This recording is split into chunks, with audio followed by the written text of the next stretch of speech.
क्या आप जानते हैं भगवान गणेश जी का सिर हाथी का क्यों है? क्या सच में शिव जी ने अपने ही पुत्र का सिर काट दिया था?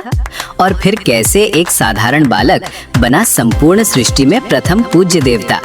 इस रहस्य के पीछे छुपी है एक अद्भुत और भावुक कथा। एक समय की बात है, कैलाश पर्वत पर भगवान शिव और माता पार्वती निवास करते थे। एक दिन भगवान शिव किसी कार्य से बाहर गए हुए थे। माता पार्वती स्नान करने जा रही थी।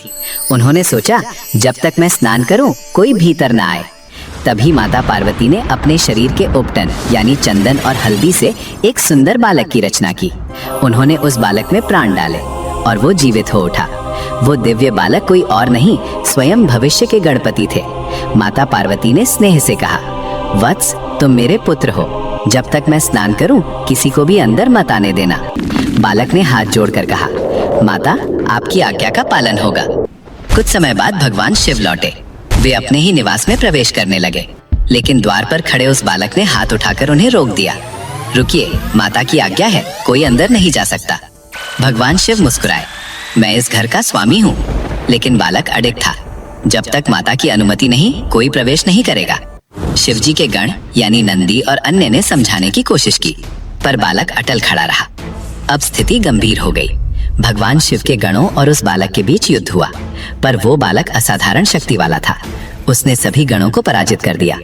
ये देखकर स्वयं भगवान शिव क्रोधित हो उठे। क्रोध में आकर उन्होंने अपना त्रिशूल उठाया और एक ही बार में उस बालक का सिर धड़ से अलग कर दिया। पूरा कैलाश पर्वत स्तब्ध रह गया। जब माता पार्वती बाहर आई और अपने पुत्र को मृत देखा, तो उनका क्रोध भयंकर रूप ले बैठा। उन्होंने कहा, यदि मेरे पुत्र को जीवित नहीं किया गया, तो मैं संपूर्ण सृष्टि का विनाश कर दूंगी। उनके क्रोध से तीनों लोग कांप उठे। देवता भयभीत होकर भगवान शिव के पास पहुंचे। भगवान शिव को अपनी भूल का एहसास हुआ। उन्होंने तुरंत अपने गणों को आदेश दिया, उत्तर दिशा की ओर जाओ, जो भी पहला जीव मिले उसका सिर ले आओ। गण गए और उन्हें एक विशाल हाथी का बच्चा दिखाई दिया। वे उसका सिर लेकर लौटे। भगवान शिव ने उस सिर को बालक के शरीर से जोड़ दिया। अपनी दिव्य शक्तियों से उसमें प्राण फूंक दिए और तभी वो बालक पुनः जीवित हो उठा। भगवान शिव ने घोषणा की, आज से ये मेरा पुत्र गणेश कहलाएगा और किसी भी शुभ कार्य से पहले इसकी पूजा होगी। ये विघ्नों का नाश करने वाला विघ्नहर्ता कहलाएगा। देवताओं ने पुष्प वर्षा की। माता पार्वती की आंखों में आनंद के आंसू थे और इस प्रकार वो बालक बने भगवान श्री गणेश, प्रथम पूज्य देव। ये कथा हमें सिखाती है, माता पिता की आज्ञा सर्वोपरि है। क्रोध से विनाश होता है और अंत में क्षमा और प्रेम ही संसार को संतुलित रखते हैं। इसीलिए आज भी हर शुभ कार्य से पहले हम श्री गणेश करते हैं। अगर आपको कहानी पसंद आई है तो इसे लाइक और चैनल को सब्सक्राइब कीजिए। धन्यवाद।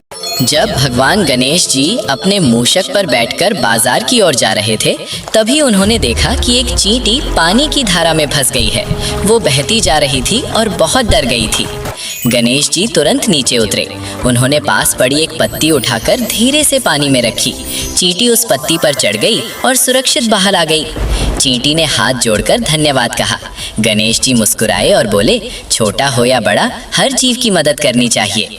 फिर वे बाजार से सब्जियां लेकर माँ पार्वती के पास लौट आए। माँ पार्वती ने उनकी दयालुता देखकर आशीर्वाद दिया। फिर लाइक सब्सक्राइब नहीं किया।